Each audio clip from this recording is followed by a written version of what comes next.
If you've ever been building a website or, just messing around with color options in an app, you have definitely seen it. It's that hashtag followed by a kind of weird mix of numbers and letters, like hashtag FF0000. That's a hexadecimal code. And yeah, it might look like some secret language only computers understand, but we're going to pull back the curtain on that today. Turns out it's actually a surprisingly simple and really clever way of counting. So, it all kicks off with something you see all the time in the digital world, especially when you're dealing with color. But what do these things actually mean?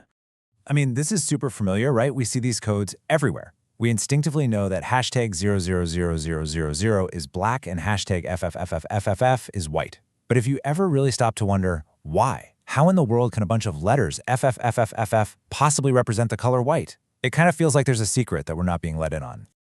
Okay, let's zero in on one specific case, a real classic. Hashtag FF0000.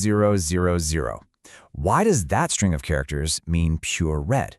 Well, to crack this little code, we first need to take a quick step back and look at something we do every single day without even thinking about it. Before we can really wrap our heads around a new number system, it really helps to break down the one we use every single day, the one we take completely for granted, our good old Base-10 system. The whole key to this is an idea called a base. Now, don't let the term scare you. A base is simply the number of symbols you have to work with. It's like asking, how many different digits do you have in your toolbox? Once you use up all your symbols, you just add a new column to the left, a new place value, and you start all over again. For us, that magic number is 10. We use exactly 10 symbols, 0, 1, 2, 3, 4, 5, 6, 7, 8, and 9. That's it.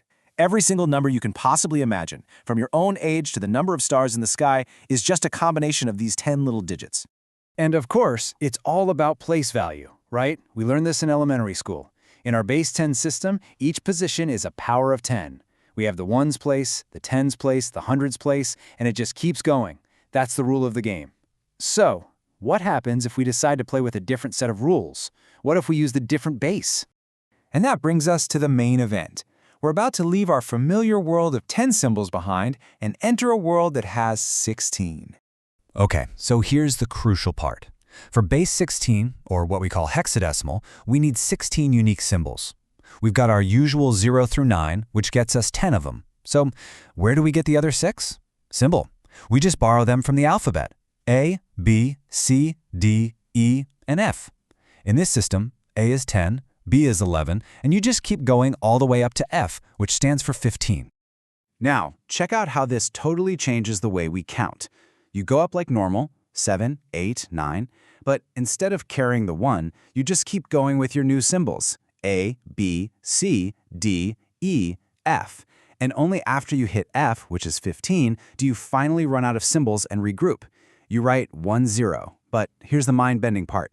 In hexadecimal, 1, 0 does not mean 10. It means you have 1 16 and 0 ones. It means 16.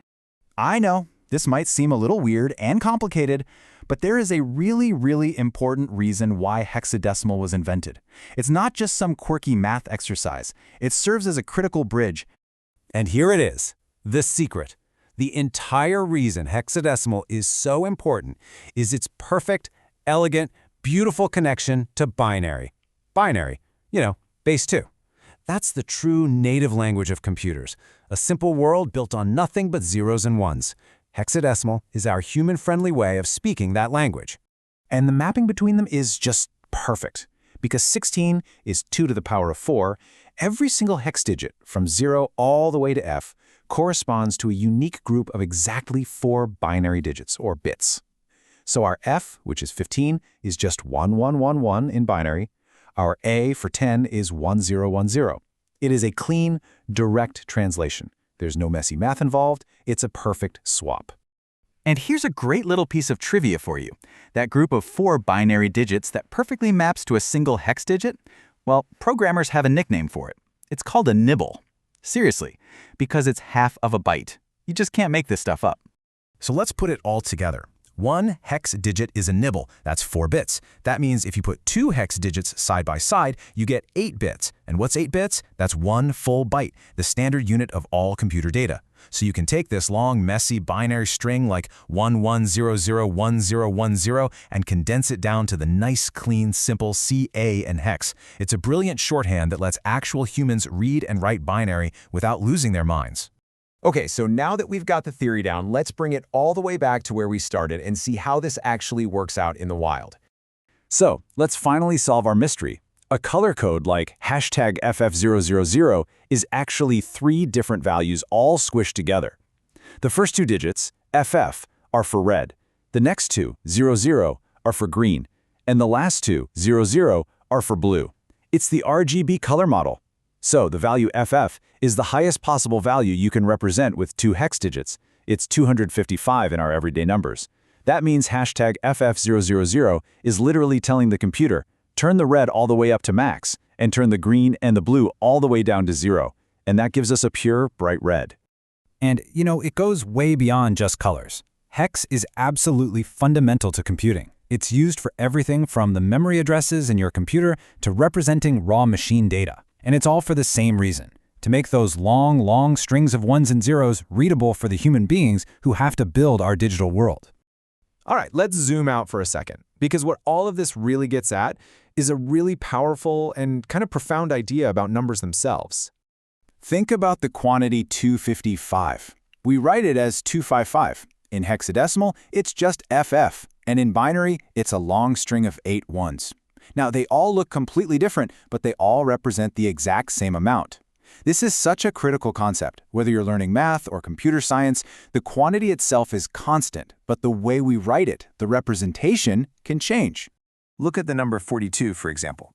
In our normal base 10, that's easy. It's 4 10s and 2 1s. But in base 16, you don't have a tens place. You have a 16s place. So 42 is 2 16s, that's 32, with 10 ones left over. And what's our symbol for 10? It's A. So in hex, 42 is 2A. The packaging is different, but the total amount is exactly the same. And that's really the big takeaway here. Hexadecimal is all about efficiency. It's about translation. It proves that a shorter, more elegant code can carry the exact same meaning as a long and complex one. It is the perfect bridge that lets humans speak the language of machines one nibble at a time. So the next time you see a hex code, you'll know it's not some cryptic secret. It's just a much smarter way to count.